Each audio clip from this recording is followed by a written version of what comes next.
So, welcome everybody to our Sunset event. This is a partnership between the CVA, the Crypto Valley Association and Working Group Education, and the SEBA University. What do we try to do with our Sunset lectures is try to inject the knowledge we create here every day in order to not only foster this industry, but furthermore show real-life use cases, how and why this technology has a beneficial impact on this world, especially when it comes to this topic, blockchain for social impact. My name is Tilmar Goos. I hold the position as a digital custody business developer within SEBA Bank. But besides this, I'm also a PhD researcher in the field of accounting, accountability, and big data management, in where we tackled several topics such as blockchain for social impact. Tonight, I will not present by myself. I have my colleague here, Luise Ammerschuber. If you would like to come on stage and introduce yourself. Sure. My name is Luise Ammerschuber. I'm the director and founder of Yes Impact and AMCO, Ammerschuber Consulting. My background is in development cooperation, specialized in social business and impact investing. I advise clients all over the world, and I'm also an official advisor to the Swiss Development Corporation. For me, my special interest in blockchain emerged from a general interest in the newest technologies, because there's a lot developing at the moment. It's a very interesting time right now, but the development sector, humanitarian sector, often misses out. So for me, it's very important to bridge the two as well. Therefore, the interest in blockchain as well. So, and this presentation is structured as following. I do the introduction. We start what is social impact investment. Then I will take over, show a little bit how this technology works, especially when it comes to international money transfer. And let's start.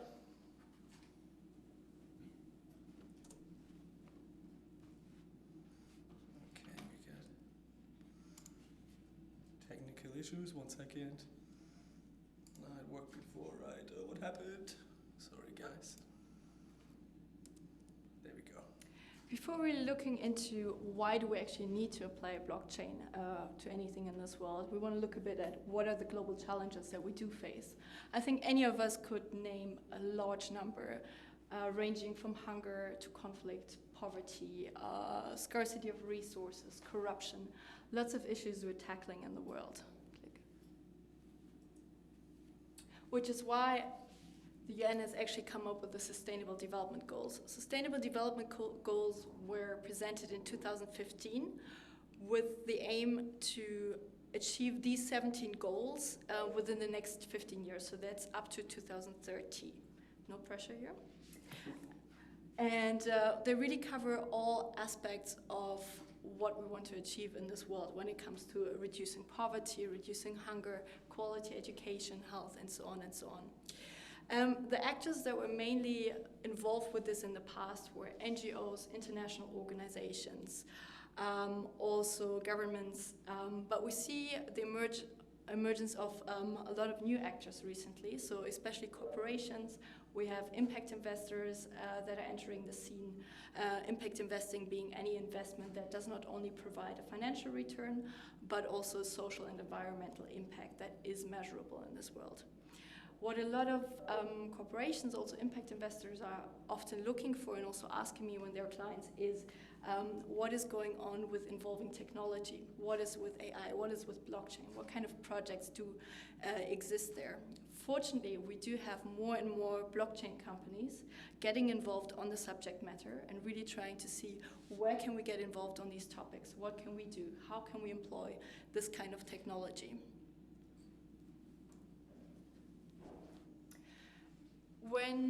For me, the first reason why blockchain actually crossed my field of interest is because of the transparency aspect of it. I find it quite remarkable how usually you would have to go through a lot of intermediaries, but with blockchain you can have direct transactions, direct transfers, for example, from a donor to a refugee camp. Or other institutions. Excellent tool for that. I'm going to name you 3 of my personal reasons why I see blockchain as extremely crucial for social impact as well. The first one being fighting corruption and providing more transparency. I've worked a lot myself on governance and corruption, anti-corruption in this world. I've advised a lot of clients, and whenever I'm in the countries, I see the frustration that people have. Extreme frustration. A lot of the development issues over there are linked with corruption, linked with mismanagement of funds. A lot of the things like scarcity of resources, they're very directly linked with that. And blockchain really provides a means of providing transparency between institutions, between donors, between individuals. Very, very strong for that. Examples being in the countries you have, if you have a procurement process for infrastructure, if you have health services, you're often missing the most basic information. So that could be how much does a health service cost, how much does medication cost. These kind of things, they lead to a lot of mismanagement, corruption, misuse of funds through the blockchain. By providing transparent information, this can be solved. In return, clients or customers or citizens can hold their governments accountable. So very strong aspect there. This in return also increases the trust in the government, in the NGO, in the corporation. Very impactful. Second reason is also it's a great means to reduce the cost of certain services. The example, if you have an NGO, for example, that wants to transfer money to a development country or provide humanitarian assistance, it's very difficult for them because they have to go through local middlemen, through intermediaries.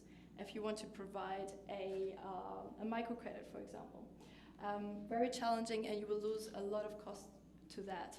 The other day I wanted to transfer money to Uganda for a microcredit, and it actually, after some research, found out it would cost me 40% of what I sent in middleman cost and providing for the local institution.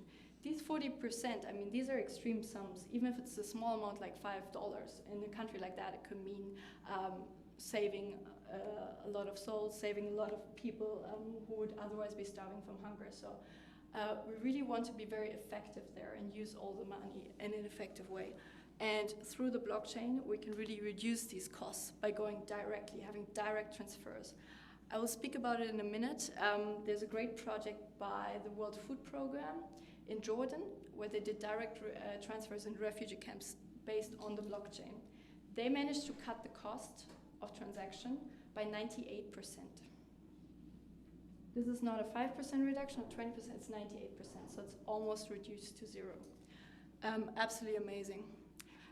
One of my favorite reasons is also making banking services available to a large number of people. So you have, in this world, you have about a third of people that are unbankable. What does it mean? They do not have the securities, they do not have anything, not even an identity sometimes, a lot of them are stateless. So you provide them with an identity, with a means to access banking services. Without it, they would not have a bank account, they could not access any loans. For a lot of them, it's very difficult to get out of poverty like that without these services. So this is something you can provide like that. I managed a microcredit project for a couple of years for the Salvation Army, and I really saw what tremendous impact you can have with that. Absolutely amazing, get people out of poverty, but without banks, this is not possible for them. What if we could scale this up, the project that you see in countries like that, to a larger level? You could make it accessible. You could, by having the transaction based on the blockchain, you could also create a record for them. So you would see that these people are actually very reliable in paying back their loans, and you could also create an identity for them, especially for stateless people. So extremely valuable. You already have certain organizations like Divi or Ulala in South America that are providing microcredits based on the blockchain. Next slide. The clicker is here. This one. I can be right back. One of my favorite projects, I came across it in 2017 as the World Food Programme. It was started actually in Pakistan. They did a first proof of concept. What they wanted to achieve was solve a problem that has existed in humanitarian aid for a long time. Traditionally, if you come to a country like Jordan, you would have a lot a big need for food that has to be purchased by the organizations, would be Red Cross, would be World Food Program. And the problem is they usually get handed out as food vouchers. The food vouchers get stolen, they get lost, very complicated. Instead, what is often done is they really thought about it and they came up with the cash transfers. But cash transfer as well, you will have extreme transaction costs. What does it mean? Red Cross here in Switzerland wants to send money over. They will have to go through an intermediary bank. That bank can go bankrupt, bank can vanish. Bad stories have happened there. Extreme transaction costs. So they lose a lot of money to that, which could have helped a lot of people. So what they did there was establish a project that combined the existing iris scanners, so biometric measures, that was already in the camps. They started it with a project that was 100 people in Pakistan. Proof of concept proved to be very good. Went to Jordan, to Zatari refugee camp, and applied it for 100,000 people. The way it works is, in these refugee camps, people have lived there already for 6 years, 8 years, long time often. Within this time, small shops emerge. Could be a little bar, could be a grocery shop, could be a cafe. Now the refugees go to these places and they purchase their food, for example.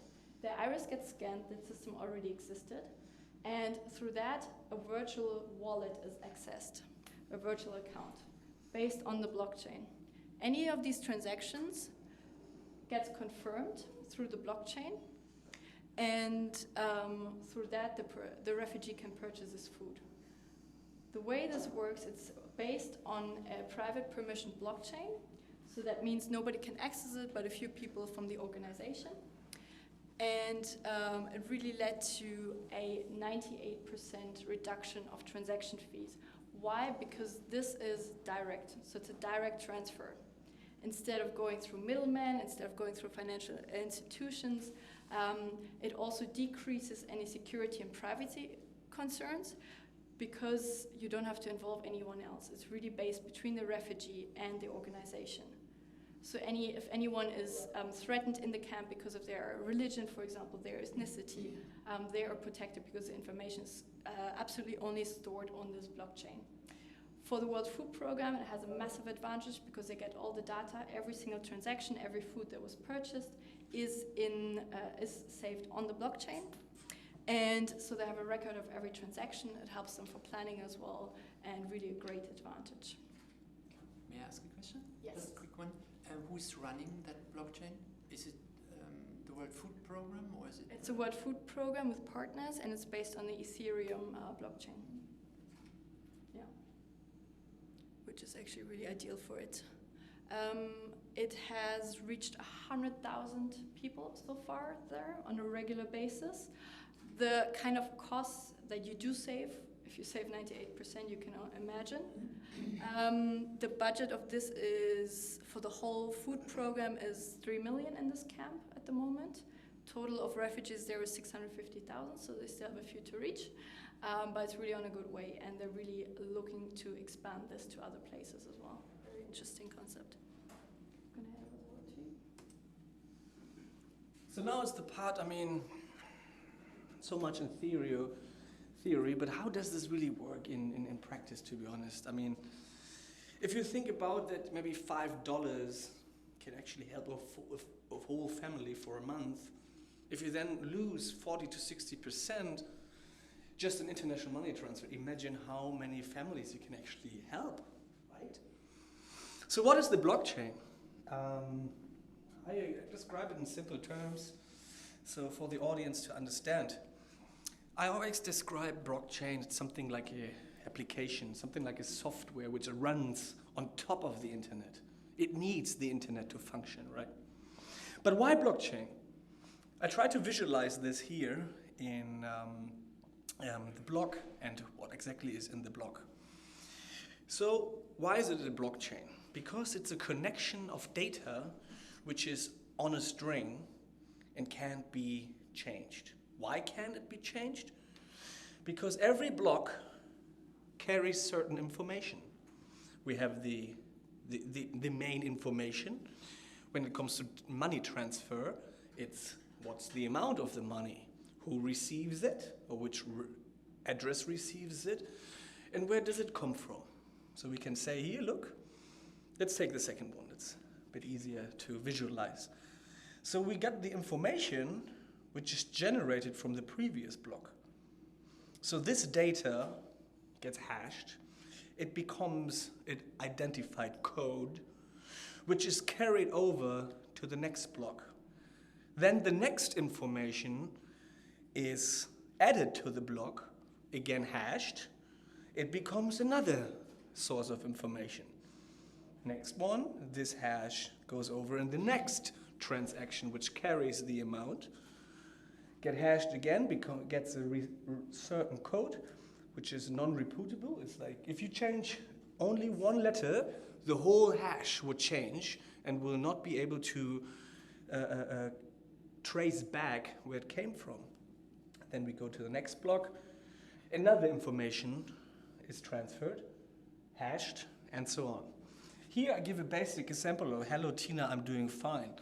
But on a blockchain transaction, and when it comes to money, then this will carry the recipient, the address, and now you can imagine, if someone tries to change this information, then the whole chain needs to be changed, which is fairly impossible.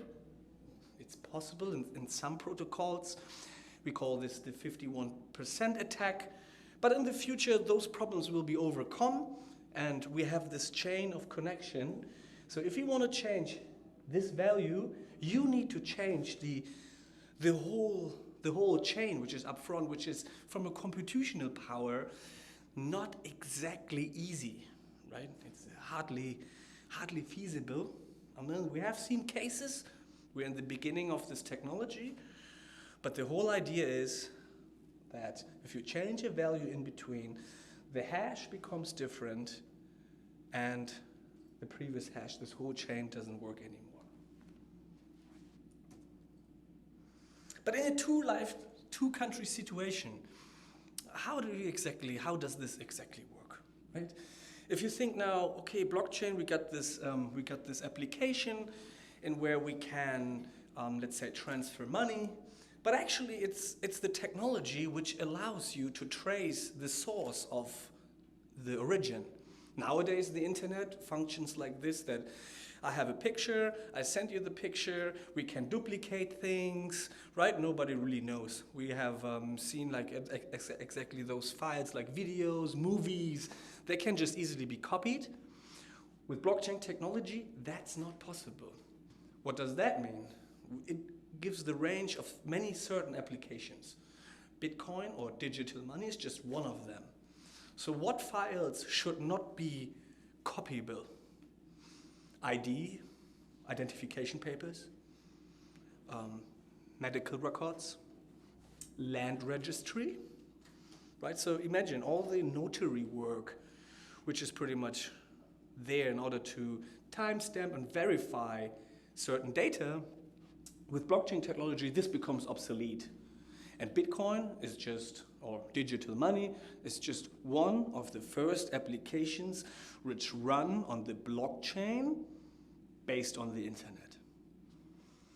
Often people think maybe it's a little bit abstract, but imagine it's an application on the internet, it's a network. So what does that mean? In network, you can trace it in every direction, right? In network, you can identify all the participants. And how this exactly looks like, I will show in the next use case. So imagine a real life situation. We are here in a two-country situation. Country A, for example, would be a Central European country providing the financial help, for example, Switzerland, right?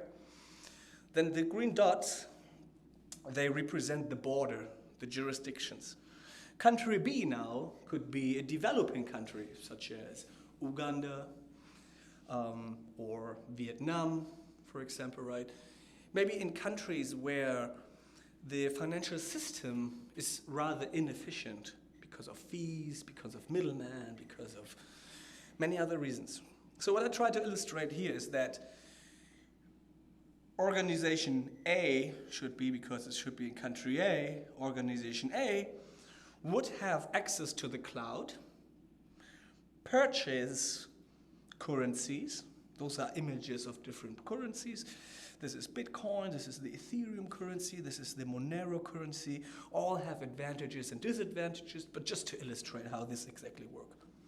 So imagine we leave aside Western Union, we leave aside international money transfers through traditional banks. So what happened here, that this organization would create itself something similar like an email account. You get an address, you get a username, you get a password, you log onto the cloud, you make sure that all the cash, we call it fiat currencies, are converted in one of the digital currencies. You try to transfer money, and then it's still in the cloud.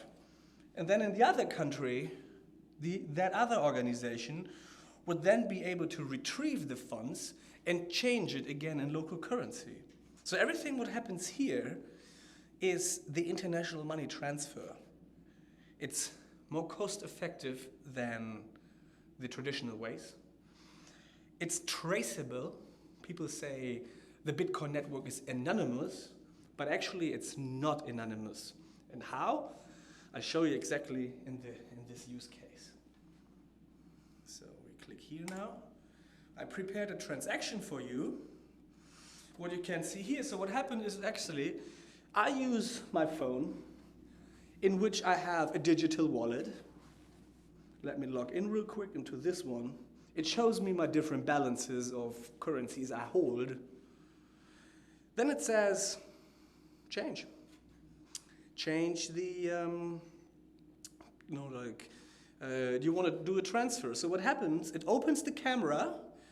Now I would be able to scan the QR code of organization B being situated in country B and send my money directly from my wallet to the organization's wallet. I use here the BRD wallet. It has a beautiful interface. I mostly use this for educational purposes. So what happened here, I would now scan just the code of the recipient, and then this whole transaction would turn out visible. So for example, what do we see here? What I explained before, every block has a hash, has an identifier, so to say. So we can see in which block this transaction took place. We can say on top of it the transaction, and that's what I meant with semi-anonymous. Technically, we don't know exactly who's behind this number, but every NGO, for own transparency reasons, would say, hey, look, this is my wallet address. You can trace how many funds I have received. You can see how I spent them, and you can see who got what. So that adds to transparency, because sometimes, if you donate, does the money really arrive? How can you be sure? It's a trusted partner, like the Red Cross, right? But then, in this way, you can make it transparent, saying, hey, look, this is my wallet address. You can see the amount which is held in this wallet. There's software which analyzes transaction and can track every outgoing transaction. So from a non-profit organization view, it will help tremendously for transparency and trust. Then what else do we see here? We see here, this is a prepared transfer, because the numbers are round, and I want to explain the technical part. So we can see it has been initiated then, right, on 19th of May. Block size, wallet address, we can already see to who it belongs to. Here, we need, in order for the network to run, such as when it comes to international money transfer, you pay fees, right? But now you pay the fees to the bank, and here you pay the fees to the network, because there need to be computers, nodes, who validate this network. And here you see exactly what has happened in this transaction. It looks maybe a little bit like hieroglyphs, but I explain exactly what happened. So here, this is my wallet, transferring a certain amount to the other wallet.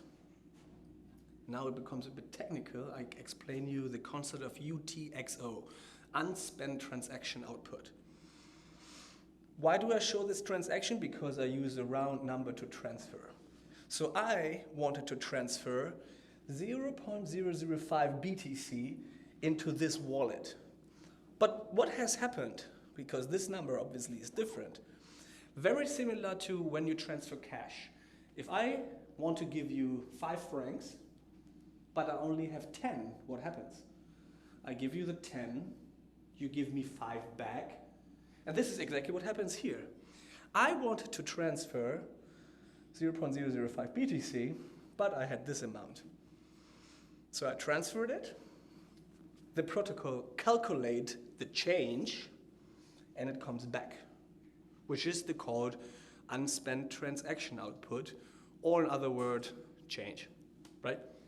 But now if you sum up those two numbers, and I can tell you right now, those two will not sum up to this. Why? Very simple. Because what I explained before, we have up here still the network fee. So if we sum up this number, this, and that, it will give you exactly this. And this is how it works. And why is this so interesting? What I said before. Everyone who wants to be identified with a wallet can be. Post it on your webpage. It doesn't matter what wallet you have. You can trace everything. Yes, it is hidden behind a code, but everyone who has this code can go into a block explorer and check. So what does it mean especially for development aid? We are transparent. You can see exactly how many cents has arrived in the other wallet. So no fraud is anywhere possible, right? And this, I think, gives a lot of benefits to this industry, because suddenly it outbalances the problems which has been there. Does the money really arrive? Who spends it? What do they do with it? And with this, you can trace everything. So back to the presentation. Then, of course, you have different currencies. Bitcoin may be not the answer to the problems we have, because it's the first application. Remember the first social media. MySpace is also was not the solution for everything. But there are many other projects on the market which now outweigh maybe the problems Bitcoin network brings. So now is the question really, how do you get started? How do you get started? I mean, when you look at this, it doesn't matter if you're from the NGO world, if you're from the blockchain world, it might really trigger you. You might say, hey, let's do something about this. But how do I even get started with this? First of all, pick a goal. What are you passionate about? What is something you always wanted to work on? What is something you could visualize yourself that you will have an impact? Is it zero hunger? Is it quality education? Let's say you could be from any sector. You could even be in the fashion industry, for example. And you say, I really want our workers that produce our clothes to have a good quality of work, good quality of lifestyle. You could put the entire supply chain on the blockchain. There's, for example, the label Lakshmi by Laila Jana. And she put, when you buy one of her items, it's cosmetics, there's a little code that you can put in, and it will tell you which one was the lady that produced this particular cosmetics. So the entire supply chain can be traced back. Absolutely impressive. Pick your goal, pick something you want to work on, pick something where the blockchain could be applied, and then pick a partner, because most likely you will not have all the knowledge in the world that is needed for this. If you're from the blockchain industry, find a local NGO. If you're from the blockchain, if you're from an NGO or government institution, do look for partners that have more knowledge on the technological side. If you do not find them, reach out to us. We have a great international network. I'm sure we can help you through that. And then do get started. What do I mean by that? What I see in a lot of projects is people get blocked by themselves because they think we have to do this massive, big project that's absolutely perfect. Start with a small pilot, and it will always advise you to do that. Just like the World Food Program did. They started with 100 people in Pakistan. It was very low cost, but their proof of concept was successful, and they managed to scale it up. So do follow that lead as well. Don't start with 1 million people. No need for that. Start small, and then do get started. luck with that, and do get back to us if you have any questions. Thanks for entering. Now it's the question and answer round. Let me see if I can even make this possible for our online participants. There was something in the chat as well. Yeah, let me see. This should be possible. I will have a look real quick. In the meantime, you can think about your own questions. Let me see. I should exit this presentation. Then I open the WebEx, which is here. Let's see. I know that the participants, they are muted. And let me see. For anyone online, this is your chance to ask questions. You can utilize the chat for that. And I need to turn around a little bit. Let's see, did we have it here? No, no problem. Was it the main window? By the way, for anyone that's a bit amused by the number of people in this room, it's Corona time, so unfortunately we had to be a bit restrictive with that. Dominic, do you have a question? I can hear you right now. Yeah, I do. Thank you. It was firstly really interesting presentation, so thank you so much for that. Just a question in terms of the transfer of funds, particularly in this space with the volatility of the cryptocurrencies. I'd like to get your perspective in terms of the use of stable coins and stable coins as a viable alternative. Yeah, I think I take this question because it's more on the technical side. Yes, Bitcoin and other currencies have volatility. That's totally correct. Sometimes maybe we have to think, look, it's one solution which is better than the traditional way. Maybe we should accept some kind of volatility. However, exactly what you said before, there's the concept of stable coins. And stable coins, for the ones who don't know, are coins which are backed, for example, by fiat currency, and they do not have this volatility. So that's why stable coins become very interesting, because they're not, I would say almost a safe harbor to circumvent the volatility in order to overcome the issues volatility brings, right? Price increase, price decrease. What you have seen now, if you follow the market, it crashed tremendously. Something has happened just while we're speaking. In the moment we speak, the market is outrageous. There must be reasons for this, but stable coins, they are for sure one answer to exactly this situation. Okay, thanks Dominic. Let's see, I'm gonna open the next one. Let's see who else we have around.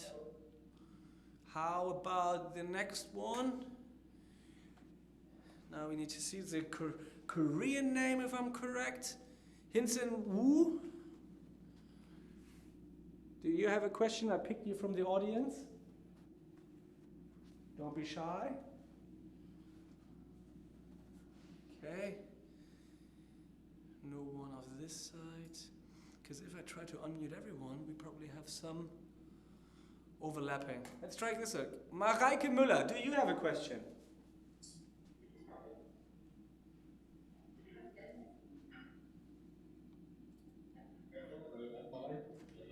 Mareike, do you have a question?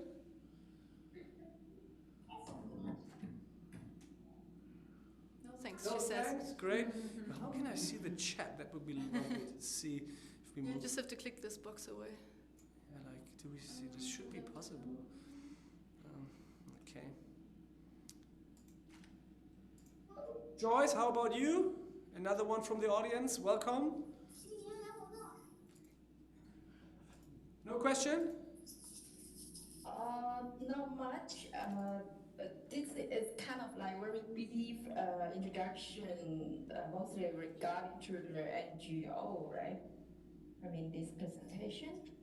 Yes, it's a merging of two topics on non-profit and how Bitcoin technology and blockchain can be used in a NGO context.